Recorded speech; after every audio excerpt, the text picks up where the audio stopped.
All right, folks, this is the Lenovo ThinkPad X1 Carbon Gen 9. This is an Intel-based 14-inch non-gaming laptop, work laptop, that you can equip in a number of different configurations, from 1200p displays to 4K, 8 gigs of RAM to 32, one 256 gig hard drive or SSD up to a terabyte. A lot of different configurations, because this is for the business environment, and in the business environment there are a number of different users to cater to. So, and you can also equip it with an i5 or an i7, both of which would be the Pro models of the 11th gen Intel. So every year for the last, I don't know if it's been actually 9 years, but there are 9 iterations now over a number of years, Lenovo's been polishing and polishing away at the ThinkPad X1 Carbon. I don't know if this is a hot seller or not. I mean, I'm sure it's a pretty solid seller. It's definitely a well-regarded laptop. But they've really come a long way now. I mean, we're at a point where I don't know what else they could possibly do to make this thing any better. Maybe they could thin it out. Maybe they could make it, I don't know, even lighter, even thinner. It's just a really good laptop at this point. So I'll go through the tour, show you everything about the computer from the outside, talk a little bit about what it's like to use it, compare it to some other laptops like this MacBook over here, and then we'll wrap it up. So first things first, the badging. You get the nice ThinkPad X1 badging here in the corner on top of a matte black finish. You have the really nice Lenovo badge in the bottom corner. This is now a standard for almost every Lenovo laptop, even their non-business line. Along the back, we have the hinges and nothing else. On the right side, a Kensington lock, a single USB-A, a headphone jack. And then you see it has that wedge-shaped design like a MacBook Air. In the front, you have your microphones, nothing else. There's no lip for your finger to do a one-hand open. It's just, you gotta separate it. And then on the other side, we have a full-size HDMI out, USB-A, 2 USB-C ports. Looks like both are Thunderbolt, and that means you can charge the device from either one. Would have been nice if there was one on this side, but hey, it is what it is. Now on the bottom, again, the matte finish, a single vent, and just, all the stuff they want you to know. This is a felt, very pretty laptop. One hand open, bada bing, bada boom. You have a think shutter, so you can turn off your camera. Let me get a better shot of that.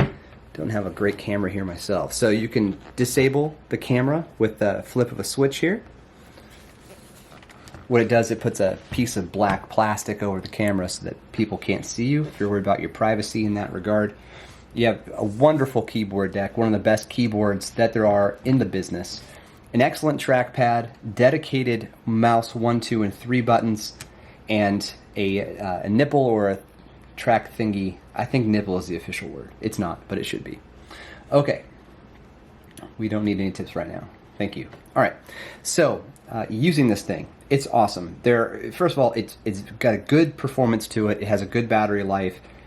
You can adjust anything you want, right? Screen brightness, volume, no surprises there.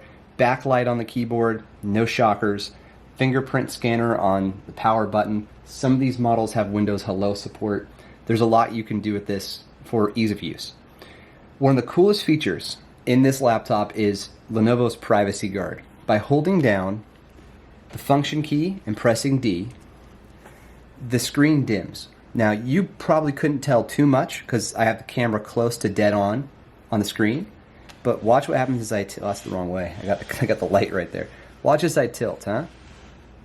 Right? You can barely see this graphic behind. Now, if I hit down function and press D again, you could see a lot better, right? But from that dead on, close to dead on appearance, Privacy Guard doesn't seem to have that much of an impact.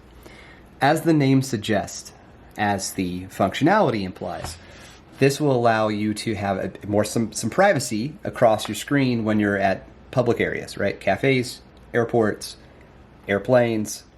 There you go. So you can get your work done and not worry about who's looking over your shoulder. This is an example of Lenovo knowing their market. Okay, you cannot walk into a Best Buy and buy this laptop, as nice as that would be. Instead, you have to order this from Lenovo and through business partners like CDW. Now, people who are buying this laptop, they're buying them for the boss, right? The boss gets the Carbon, And then the workhorses get the thicker T14. And then there's a laptop like this. This is the P14S. I'll do a full dedicated video just on this.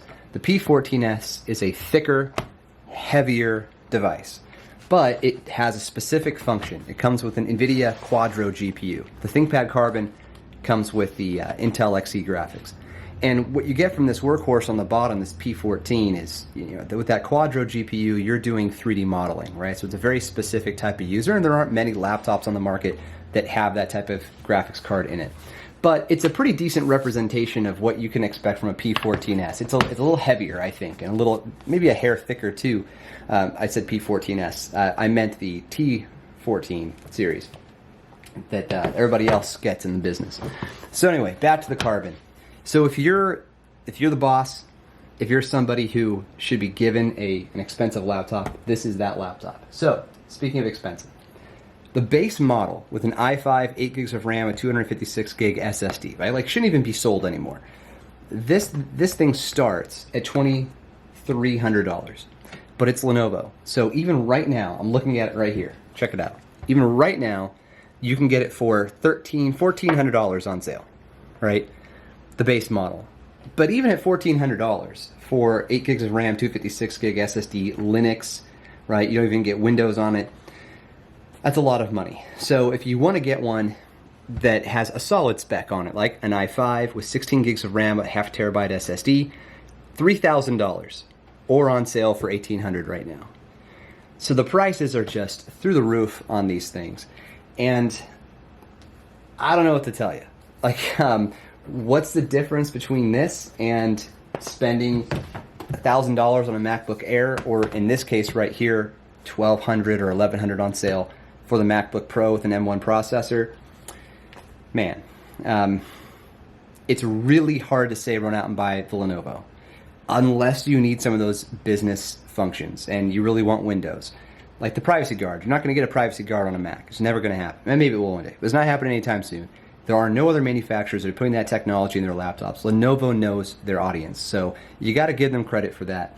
Now, the reason I wanted to compare it, though, directly to the Mac is that this is a viable alternative. Unless you need that privacy guard, unless you need, a Kensington lock, this is a viable alternative. You can do your office work on a Mac. It's going to be a little slower.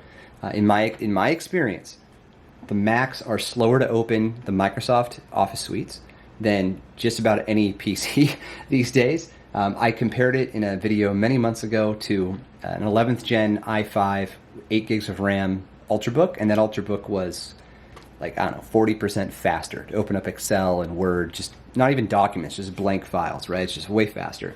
But the Mac has some good qualities to it as well, like the instant on technology, which is really something special. You can leave this off, you can keep the lid closed for a weekend, come back on Monday, open it up, and then your Apple Watch starts to log you in. Like, that's really cool stuff. But the ThinkPads have one distinct advantage that is definitely worth hundreds of dollars in my opinion, and that's the keyboard. I think the keyboard on Mac is fine. It's good. It's above average for sure. But the keyboard on the ThinkPad is absolutely next freaking level. And I think there's a bit of an information bias amongst many on YouTube that I watch, and this includes myself. I feel like everybody probably knows that the keyboards on the ThinkPads are the best keyboards. And so I don't talk about it very often. But we're going to talk about it. We're going to talk about how good the keyboard is, okay? How do you articulate how good the keyboard is? I don't exactly have an answer. What I can do, though, was without any preparation in advance. Oh, come on. Let me just type. Okay, I agree to your licenses. Does Microsoft need more data to make decisions? Okay. Without any preparation, clearly, I'm just going to start typing. And I think from this, hopefully it demonstrates the quality, the comfort that comes with the Carbon line. Everyone's going to have their own comfort level when it comes to a keyboard, for sure. Like, there's no doubt in my mind about that. But at the very least, I can just show you, what I think of the keyboard by actually using it. So I like this keyboard. It works very well. And even without thinking about it or acclimating, gotta spell everything correctly, to the keyboard, I can just jump on and even from an awkward angle,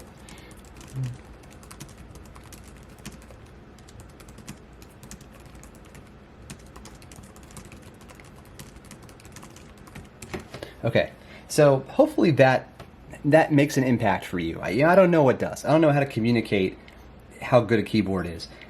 I don't use a ThinkPad every day. I spend a couple hours a day on the Mac, and then spend the rest of the day using a Logitech keyboard on my main desktop. I haven't touched a ThinkPad keyboard to type out a paragraph like this, in a couple of days. And even then, it was just something like this for a video that I was doing. So I don't use these keyboards every day, but I wish I did. That's how good the keyboards are. And I would say that if these were priced equally with other laptops on the market, like even the Yoga line from Lenovo, which are very good but have different keyboards, or the MacBooks, or like an Asus Ultrabook, then these would win every single day. And I think it's because of the keyboard, not because of the privacy guard or the Think Shutter or some of the other business features like the abilities to operate in high temperature or in deal with high impact because it's military spec. I don't know how much that matters to most consumers, even business consumers. Like, unlike the P14 that I showed you here that has a very specific piece of technology, and right, the NVIDIA Quadro GPUs, this is just the same machine as other Lenovo and other brands laptops, right? It's the same innards. It's just military spec on top of it with some privacy features. So I guess that's kind of a confusing way of saying that I would love it if Lenovo brought the price down, if they could, of course, and then they also started to appeal more to regular consumers, non-professional consumers, or people who aren't buying through their organization, which is really sort of what the whole purpose of this thing is organizations are making these large buys. They're buying thousands of laptops at once, and, hey, you go with the ThinkPad, because ThinkPads have been serving the business market for decades. This laptop's keyboard is so stinking good that it would edge out a lot of its competition. I should have just said that, because that is way simpler. It's more of my point. Anyhow, I don't work for Lenovo. They're an awesome partner, and I thank them for sending this over for the review. Now, as far as daily use goes, all right, the ThinkPads are still in the old 60 hertz refresh world. I think one thing that would help distinguish this is if they jumped it up to at least 90 hertz for the screen refresh.